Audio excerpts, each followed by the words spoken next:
नोरमा group, जो सोचता है वो करता है। आपके अपने सपनों का आशियाना। नमस्कार, आप देख रहे हैं भारत लाइव। मैं हूं शिवांगी आपके साथ।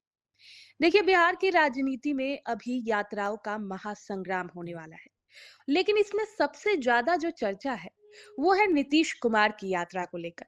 देखिए, बिहार की राजनीति में जब मुख्यमंत्री नीतीश कुमार कोई फैसला लेते हैं तो उसे हल्के में नहीं लिया जाता। ऐसे में समृद्धि यात्रा को लेकर भी बिहार की राजनीति में हलचल शुरू हो चुकी है। दरअसल ये यात्रा बाहर से जितनी सीधी दिखती है, अंदर से उतनी ही परतदार है। सरकार के भीतर बैठकों का दौर चला, फीडबैक रिपोर्ट मंगाई गई और फिर अचानक फैसला हुआ। सियासी गलियारों में एक सवाल बार बार गूंज रहा है, क्या ये समृद्धि यात्रा सिर्फ जनता के लिए है या किसी और को संदेश देने के लिए? तो क्या कुछ है अंदर ही अंदर, क्या कुछ खेला चल रहा है, इसको समझने के लिए हमारे साथ जुड़े हैं बाबा आपको बहुत बहुत स्वागत है। बहुत-बहुत धन्यवाद शिवांगी। बाबा, नीतीश कुमार की ये समृद्धि यात्रा अचानक इतनी चर्चा में क्यों आ गई है? आखिर ये उनकी पहली यात्रा तो है नहीं, तो इसके पीछे क्या कुछ छुपा है? देखिए शिवांगी, सबसे बड़ी बात ये है कि जिस तासीर के साथ बिहार की जनता ने वोट दिया है एनडीए गठबंधन को और जी, उसके अगुवा थे नीतीश कुमार। बिल्कुल। नीतीश कुमार को लेकर के बिहार की जनता के मन में किसी भी तरह का कोई भी संशय नहीं था। नीतीश कुमार के बारे में कहा जा रहा था, विपक्ष बार-बार प्रचारित कर रहा था कि नीतीश कुमार पूरी तरह से फिट नहीं है और वो बिहार की सत्ता को संभालने के लायक नहीं है। जी, लेकिन जनता ने उसको नकार दिया और नीतीश कुमार को पूर्ण बहुमत के साथ-साथ एक लैंडस्लाइड विक्ट्री दिलाई और नीतीश कुमार मुख्यमंत्री बने, यानी कि उन पर एंटी इनकम्बेंसी नहीं बल्कि प्रो इनकम्बेंसी थी, जिसकी चर्चा भारत लाइव लगातार करता रहा है। जी, कई बिल्कुल। ऐसे जो भ्रांतियां थी उसको भी इस बार एनडीए गठबंधन ने तोड़ा है, चाहे वो चिराग पासवान के माध्यम से हो, उपेंद्र कुशवाहा के माध्यम से हो, जीतन राम मांझी के माध्यम से हो या नीतीश कुमार के नेतृत्व और भारतीय जनता पार्टी का जो पेशेंस था उसको लेकर के हो। क्योंकि आपको पता है कि नीतीश कुमार के साथ यदि आप कोई भी गठबंधन करते हैं तो आपको पेशेंस रखना होगा।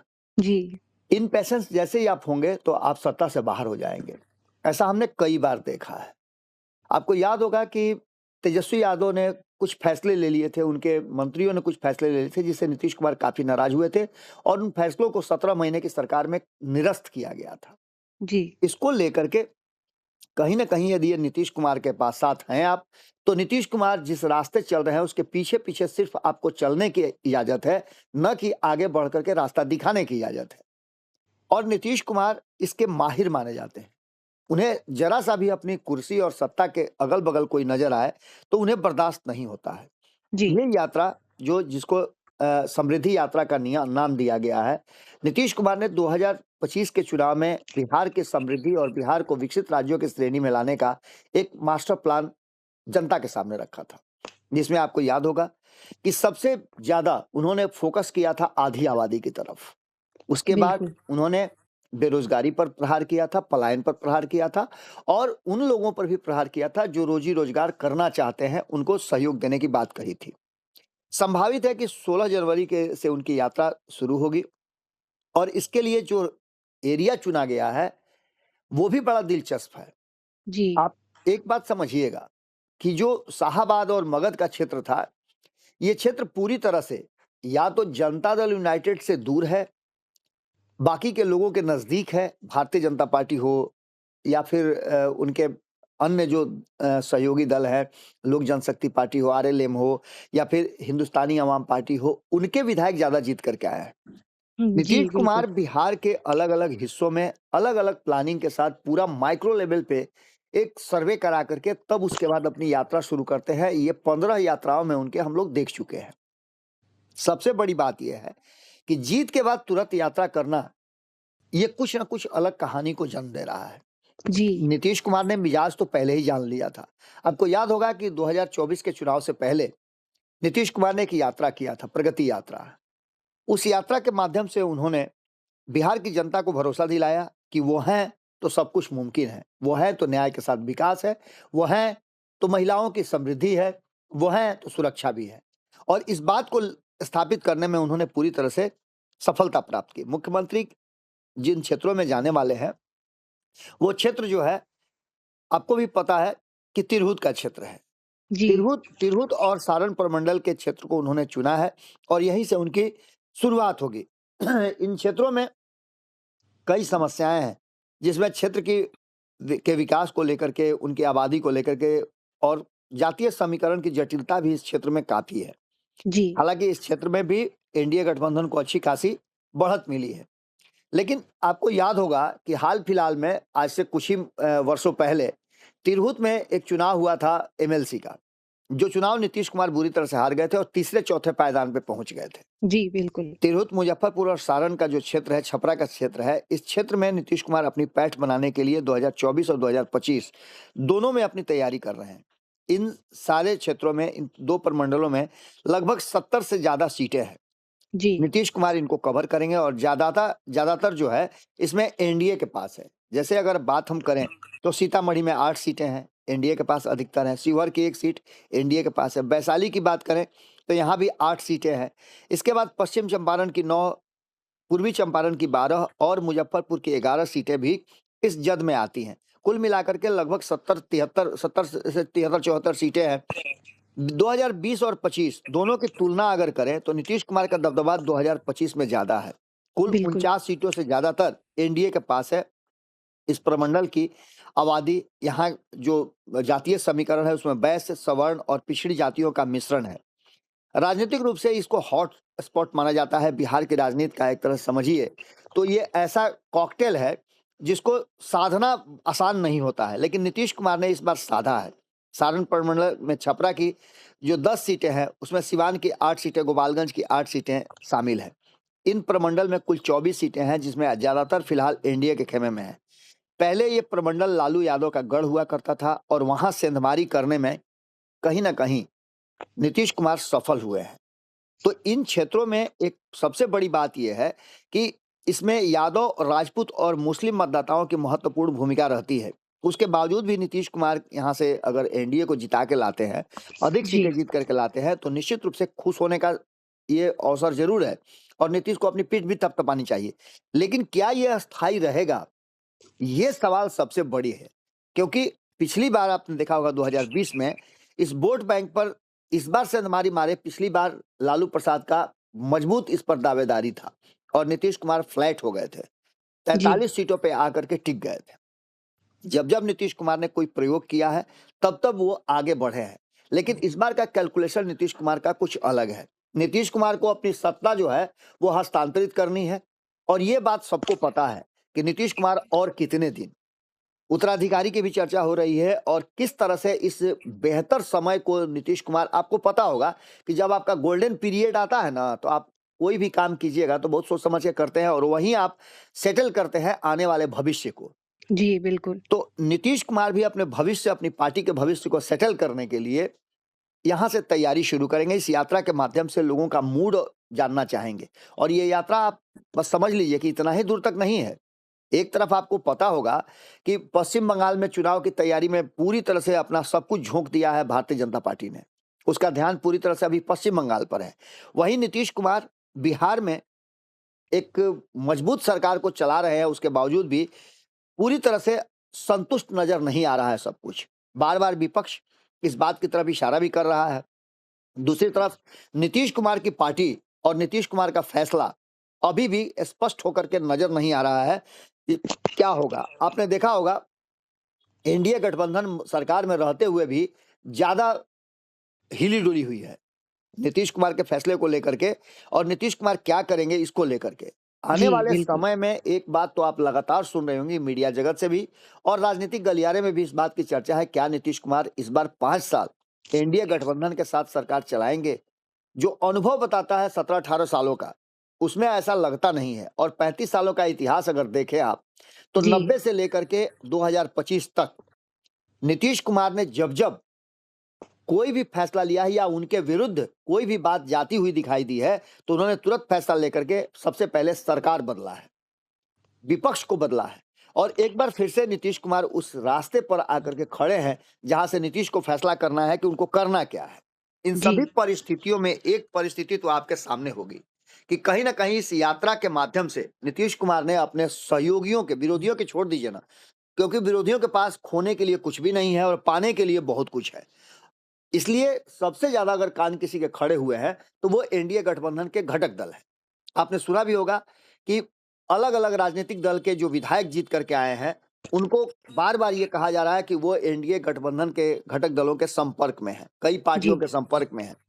तो इन सब के पीछे कहीं ना कहीं आपके पास सब कुछ भरा पूरा हो, आप पूरी तरह से समृद्ध हो और फिर भी अगर आप दूसरे के घर की तरफ देख रहे हैं, तो इसका मतलब सीधा होता है या तो आप अपने समृद्धि से खुश नहीं हैं या आपके मन में लालच बहुत ज़्यादा है। और ये 2 ही परिस्थिति में होता है, जब आपका ये जो समृद्धि अस्थायी हो, किसी के द्वारा हस्तांतरित किया गया हो। और ये बिल्कुल। बात मैं इसलिए कह रहा हूँ कि जो भी सरकार बिहार में चल रही है, वो किसी खास पार्टी की नहीं है, बल्कि ये गठबंधन की सरकार है। और इसमें से अगर नीतीश कुमार और भारतीय जनता पार्टी में से किसी का भी मूड किसी भी समय चेंज हुआ, तो ये सरकार स्थिर नहीं रह सकती है। बाकी के सारे दल छटपटाते रह जाएंगे।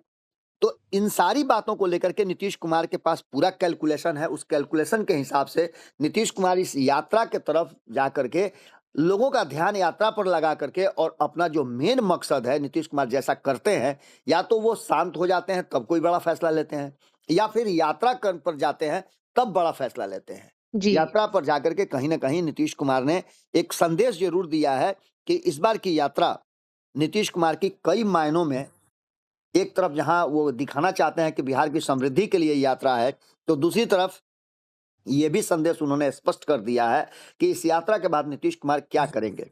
जब अगली खबर हम करेंगे शिवांगी, तो उसमें हमने नीतीश कुमार के आने वाले भविष्य और बिहार के भविष्य का, पॉलिटिकल भविष्य बिहार का क्या होगा, इस पर हमने एक गहन अध्ययन करने के बाद, कई पॉलिटिशियन से बातचीत करने के आधार पर, क्योंकि कल पूरा दिन मेरा बीता है पॉलिटिशियंस लोगों के साथ बातचीत करने जी, में, और अलग अलग राजनीतिक दल से जो बयान आ रहे थे कि ये उधर चले जाएंगे, वो उधर चले जाएंगे, इन सभी से हमने बातचीत किया है। और जी, बातचीत के आधार पर जो हकीकत है, जो बॉडी लैंग्वेज है, उससे हमने जानने की कोशिश की है कि इसमें कितनी सच्चाई है और कितना भ्रम है। इन सभी बातों पर आने वाला जो 2025 का ये जो वर्तमान सरकार है, इसका भविष्य क्या होगा, इस पर भी हम प्रकाश जरूर डालेंगे। बिल्कुल। लेकिन सबसे बड़ी बात यह है कि जो वर्तमान हम बिहार के राजनीति और नीतीश कुमार के इस यात्रा की चर्चा कर रहे हैं, इस यात्रा में नीतीश कुमार ने पूरी तरह से कैलकुलेट कर लिया है। उनका कैलकुलेशन बिल्कुल सटीक है कि इस कैलकुलेशन के माध्यम से नीतीश कुमार आखिर करने वाले क्या है। इसमें पूरी तरह से बिहार का भविष्य भी छिपा है, और जी, आने वाले भविष्य में नीतीश कुमार के बाद कौन होगा, ये सभी हम अगली खबर में बताएंगे। लेकिन एक बात तय मान के चलिए आप कि भारतीय जनता पार्टी के जो शीर्ष नेतृत्व के लोग बिहार से जुड़े हुए हैं, उनके जी, कान जरूर खड़े कर दिए नीतीश कुमार ने। इस यात्रा में कौन क्या करता है और क्यों तेजस्वी यादव इतना चुप्पी साधे हुए हैं, वो भी बिल्कुल। इंतजार कर रहे हैं कि यात्रा में क्या होगा। वहीं एक और बड़ी महत्वपूर्ण बात है कि इस बार का बजट सत्र जो होगा, उसको थोड़ा छोटा किया गया है, और जी, उसके जी, बाद नीतीश कुमार, ये भी कहा जा रहा है कि पश्चिम बंगाल चुनाव से पहले बिहार में कुछ होगा। इन सभी बातों पर मैं अगली खबर में प्रकाश डालूंगा। जब स्पेशल स्टोरी या फिर बाबावानी मैं करूंगा, तो उसमें इस पर जरूर प्रकाश डालूंगा, क्योंकि बिहार के भविष्य को लेकर के मेरी चिंताएं जो हैं, वो कहीं ना कहीं इस बात की तरफ इशारा कर रही है कि बिहार की जनता ने एक मैंडेट जो दिया है, वो बहुत मजबूत मैंडेट दिया है। लेकिन क्या उस मैंडेट का सम्मान इस बार 5 साल तक के लिए ये एनडीए गठबंधन करेगा, या फिर एनडीए गठबंधन जिस तरह से पहले करता आ रहा है, या नीतीश कुमार जिस तरह से इस मैंडेट को ध्वस्त करते रहे हैं, एक बार फिर से इसको जी, खंडित करेंगे। इस जनादेश को लेकर के, बिहार की जनता के जनादेश पर अपना जनादेश सरकार बदल करके, विपक्ष बदल करके करेंगे। ये जी, मेरी चिंता है, जिसको मैं बार बार उजागर करना चाहता हूँ। जी। बिल्कुल सही बाबा। बाबा आपने कहा कि बीजेपी के भी कान खड़े हो गए हैं, तो उसकी एक वजह और हो सकती है। जी। नीतीश कुमार की समृद्धि यात्रा पर सवाल तो उठते ही रहते हैं। लेकिन इसी बीच आपने देखा होगा एक और खामोश कहानी भी चल रही है, जी। विपक्ष की चुप्पी। जब सरकार जमीन पर उतर रही है, तो विपक्ष आखिर दिखाई क्यों नहीं दे रहा? ऐसा कभी हुआ नहीं है, फिर इस बार ऐसा क्यों? देखिए शिवांगी, मैं बार बार ये बात कह रहा हूँ कि जब आपको अपने पड़ोसी के साथ ये जी, संभावनाएं हो कि पड़ोसी आपका आपकी बात समझ लेगा, आपके साथ फिर से पुराने अंदाज में, दोस्ताने अंदाज में आगे बढ़ेगा, तो उससे आप ज़्यादा झगड़ा नहीं करते हैं, मारपीट नहीं बिल्कुल, करते हैं।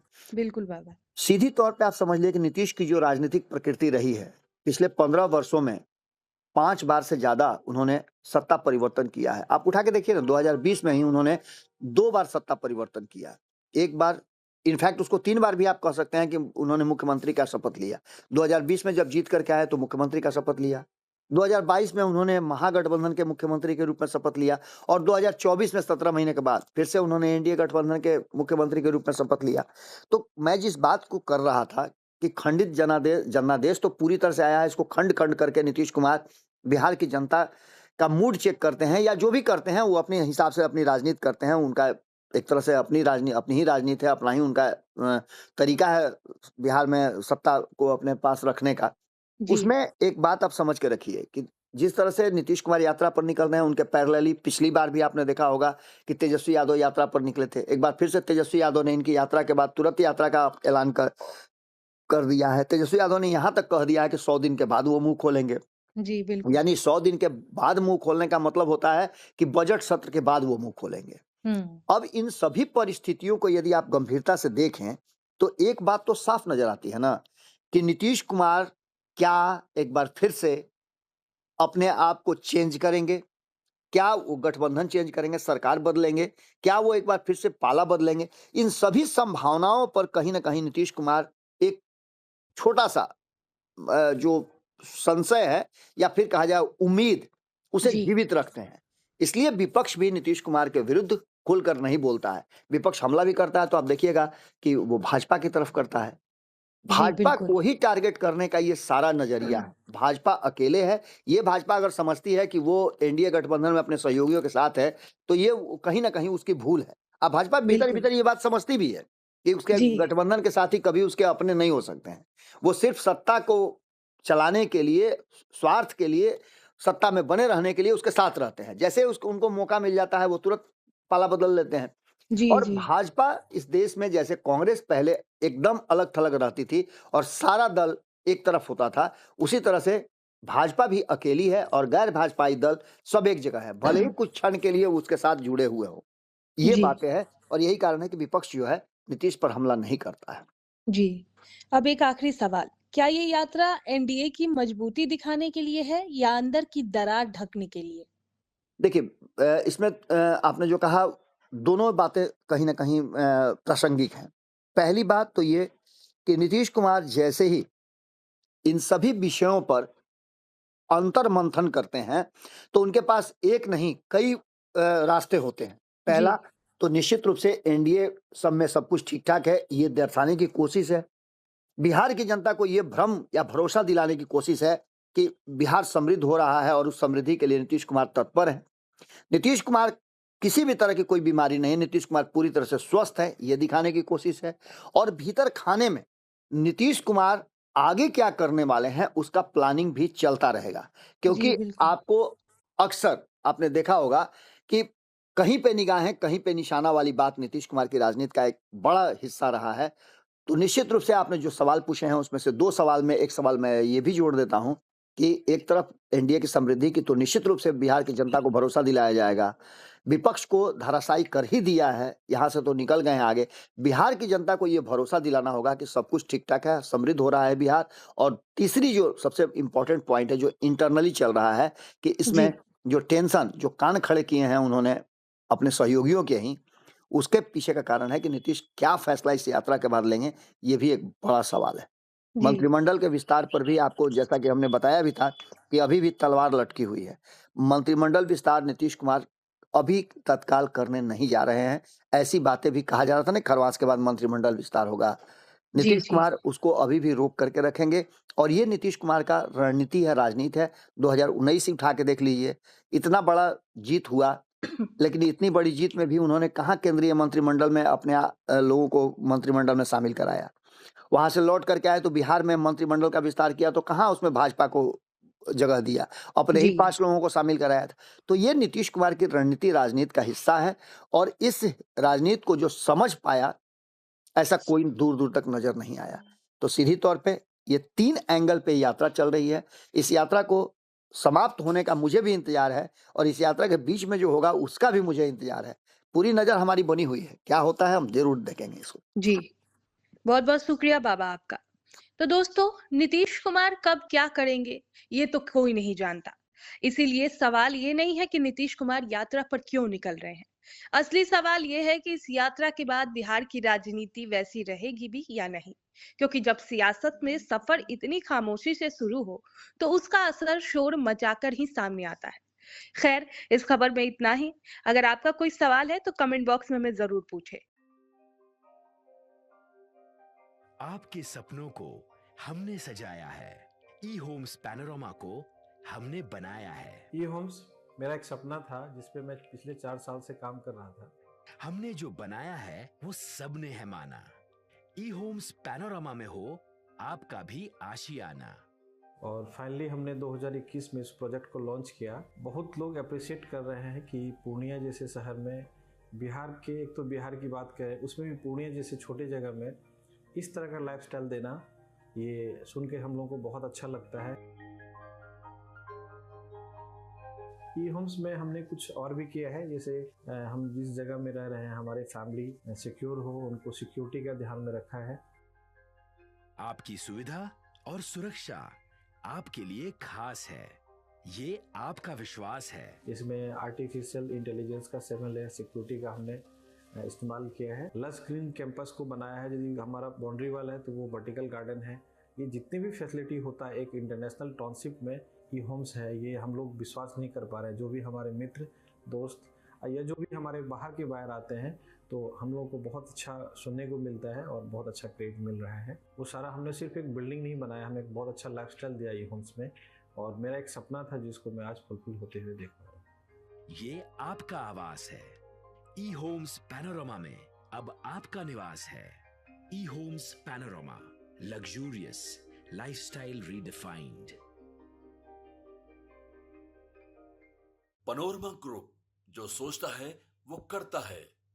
अगर ये वीडियो पसंद आई और वह बिहार के राजनीति और बिहारियत से सरोकार रखेनी तो सब्सक्राइब बटन दबा के चैनल के सब्सक्राइब कर ली। ओजे एगो घंटी बा, ओकरा बटन दबा देला से कुल सटीक और मारक खबर रुआ मुफ्त में मिल जाई। अगर रुआ पत्रकारिता के हमनी के नया प्रयोग में सहयोग कर चाहतानी तो ज्वाइन बटन दबा दी। पेटीएम नंबर नोट कर ली 9386816700।